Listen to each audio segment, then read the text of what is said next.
Переправляти військові вантажі до Криму залізницею в обхід Керченського мосту найближчим часом не вдасться. Утім, на альтернативний шлях окупанти виділяють значні ресурси. Це підтвердила речниця Сил оборони Півдня Наталя Гуменюк в етері Радіо Свобода.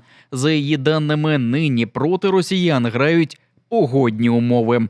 Зараз ми не бачимо такої активності, яка б дозволила їм просуватися кілометрами, але розуміємо, що вони підтягують ресурс для того, щоб все ж таки створити собі цей альтернативний маршрут. Тобто в долю зайвої конструкції в районі Керченської протоки вони не вірять. У планах росіян з нуля протягнути залізничні колії з Ростова-на-Дону якнайближче до Азовського моря через окупований Маріуполь, Бердянськ і Мелітополь.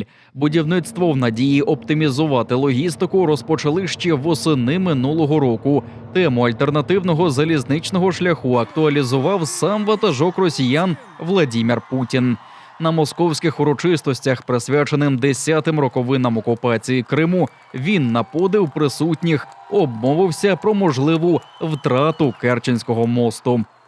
Восстановлена железная дорога от Ростова до Донецка, до Мариуполя и Бердянска. Мы продолжим эту работу, и скоро железнодорожные составы пройдут прямо в Севастополь. И это будет еще одна альтернативная дорога для Крымского моста. Вот мы вместо Крымского моста.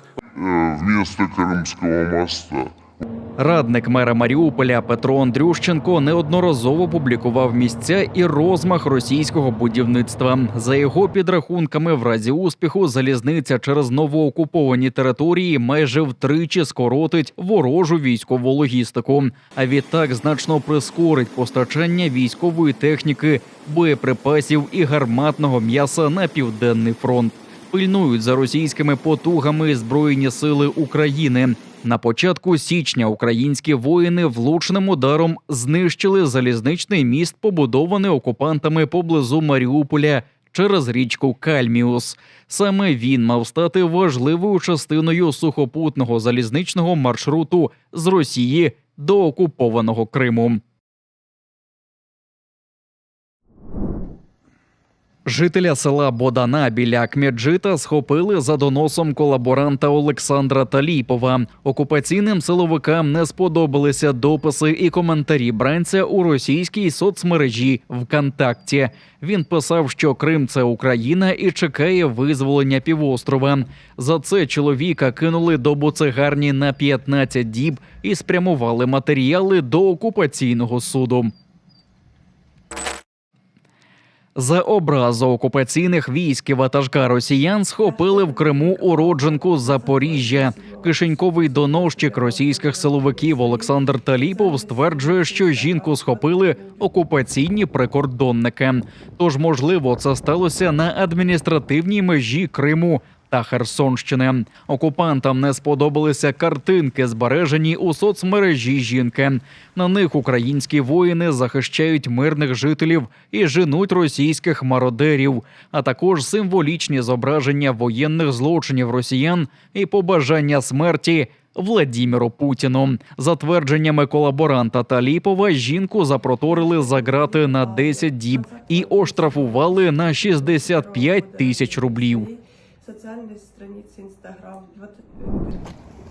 Правозахисницю Лутфія Зудієву оштрафували на 2,5 тисячі рублів. Окупаційний київський райсуд Акмеджита вирішив, що вона зловживала свободою масової інформації у дописах на особистій сторінці у соцмережі. Мовляв, у публікації про політв'язня і фрілансера Владислава Єсипенка слід було позначити Радіо Свобода відповідно до російських законів, як іноземного агента.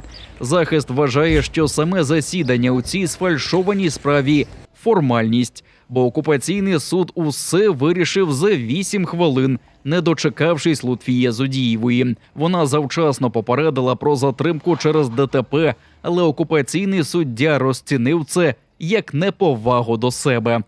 В Киевском суде буквально на 3 минуты Лутфия Ханум опоздала, уже судья ее не допустила.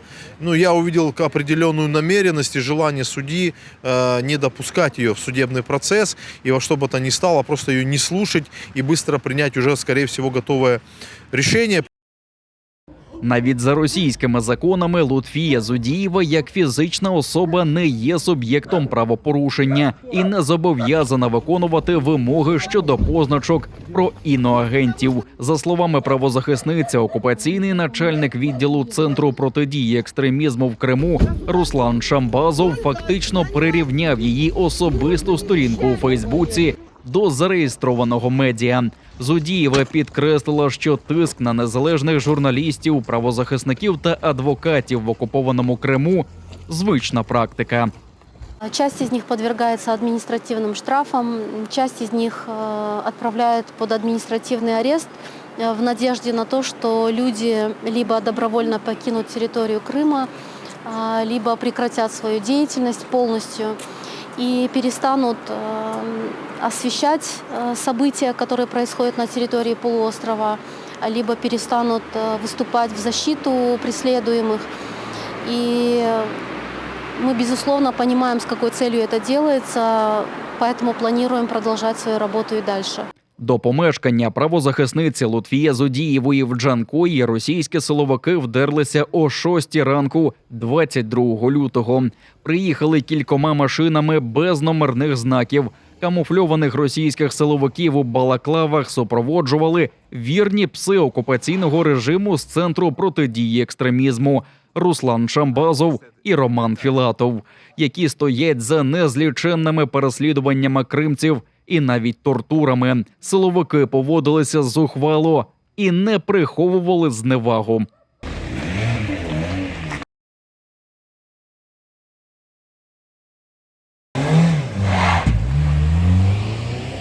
Лутфія Зудієва – активістка Кримської солідарності та журналістка видання «Грати». Висвітлює судилища та порушення прав людини в окупованому Криму. Попереду розгляд ще одного сфальшованого адмінпротоколу щодо неї за ідентичним звинуваченням.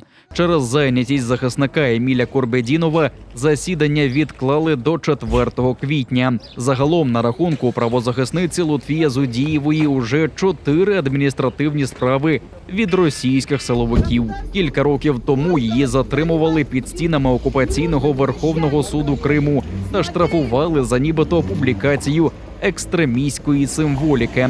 Але попри залякування, Лутфія Зудієва обіцяє й надалі фіксувати сваволю окупантів у Криму. Налагодити залізничне сполучення Криму та Білорусі вкотре пообіцяв віце-прем'єр окупаційного уряду півострова Георгій Мурадов. Для білорусів, які матимуть бажання їхати до Криму, він пропонує спершу їхати до Росії. Там білоруські вагони чіплятимуть до російських потягів і лише тоді вестимуть на окупований півострів через Керченський міст. Реалізувати такий задум можна до початку так званого курортного сезону, вважає Мурадов. Але сам зізнається, що з мрією про залізничне сполучення Криму та Білорусі носиться уже більше 2 років. Ще довше, приблизно з 2021 року, окупаційна влада анонсує запуск регулярних авіарейсів з Ахмеджита до Мінська. Але обіцянки вщухли після початку повномасштабного вторгнення. Відтоді жоден цивільний літак не злітав з кримських литовищ, а завантажені роботою лише військові аеродроми.